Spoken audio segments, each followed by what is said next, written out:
Welcome to the Tech Egg. Don't get scrambled. Enjoy the video. In this video, I will explain how to make fried rice at home.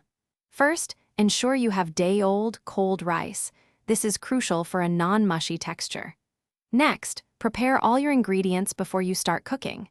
This includes chopping your chosen vegetables, like carrots and peas, into small, uniform pieces.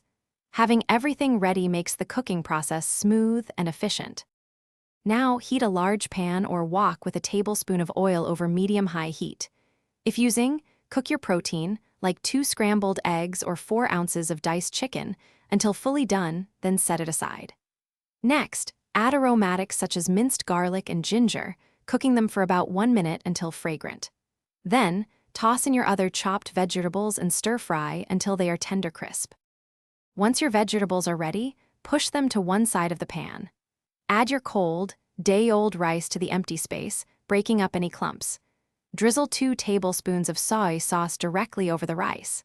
Now, combine all the ingredients in the pan, stirring constantly to ensure the rice is evenly coated with the sauce and mixed with the vegetables and protein. Continue to stir-fry the entire mixture for an additional 2 to 3 minutes, allowing the rice to heat through and develop a slightly crispy texture.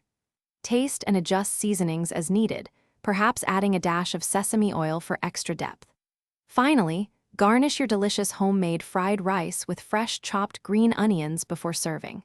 And hey, for other great deals and to grab a little tree's black ice, check the description below. Thanks for watching. Consider subscribing if I helped unscramble your problems.